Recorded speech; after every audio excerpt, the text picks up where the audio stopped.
इसी टिप को इंडिया ने आयुर्वेदिक मेडिसिन को इस लेवल पे ले गए हैं कि आज वो इस सारी की सारी चीजें जो हैं उनका मुकाबला करती है। यानी आप सोच नहीं सकते कि वहां से लोग मायूस होकर आते हैं, हाँ वो कैंसर के पेशेंट हों, हाँ वो ऐसे हों जो टर्मिनल स्टेज के पेशेंट हों, और यहाँ आके ठीक हो जाते हैं। ये वो हीलिंग, किसी तरह उन्होंने होम्योपैथ को ठीक रखा, हर चीज को ठीक रखा।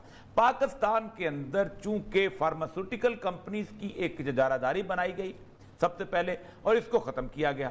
दूसरा, दुनिया भर में अभी औरी साहब भी चीन की बात कर रहे थे, इंडिया की बात अगर आप देखें कि हमारे बिल्कुल हमसाया मुमालिक हैं, चीन पाकिस्तान में आकर अपनी तरीका इलाज के कौंसल बनाने की बात करता है। इंडिया आयुर्वेदिक को पूरी दुनिया में फैला रहा है।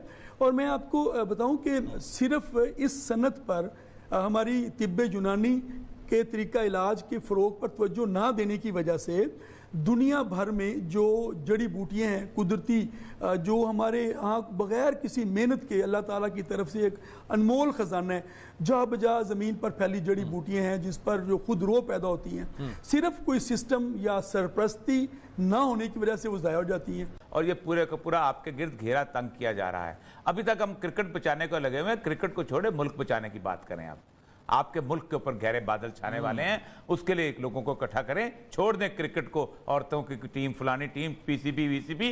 खान साहब इस तरफ तवज्जो करें। जी हाँ, असल मसला ये है जी। नहीं तो क्रिकेट एक बहाना है और ये साहब सिर्फ यानी क्रिकेट में बहाना है, यानी मजीद आपके क्रिकेट को तो चैलेंज नहीं किया गया, आपकी तो रियासत को चैलेंज किया गया है। क्या बैसियत रियासत एक सिक्योरिटी रिस्क को, इसका मतलब यह है कि आप जब सिक्योरिटी रिस्क हो तो आपको दुनिया को आपका इकट्ठा किया जाएगा एक दिन, और वो आपका तो मसला ही और है। ठीक है, चले। हमारे देश को फार्मेसी ऑफ द वर्ल्ड कहा जाता है। जहां तक दवाइयों के उत्पादन का सवाल है, हमारा देश उत्पादन की दृष्टि से विश्व में तीसरे स्थान पर है।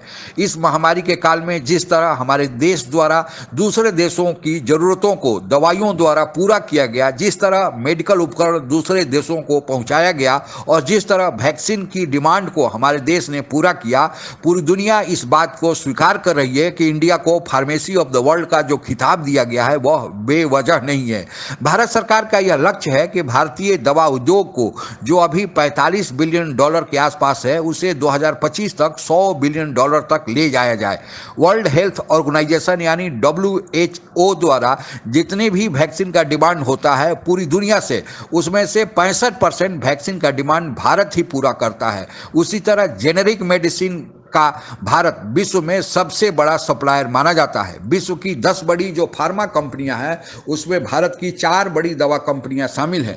भारत सरकार अब आयुर्वेद को भी वर्ल्ड में पहुंचाने का काम करना शुरू कर दिया है, और इसीलिए ग्लोबल आयुर्वेद फेस्टिवल भी भारत में मनाया गया था।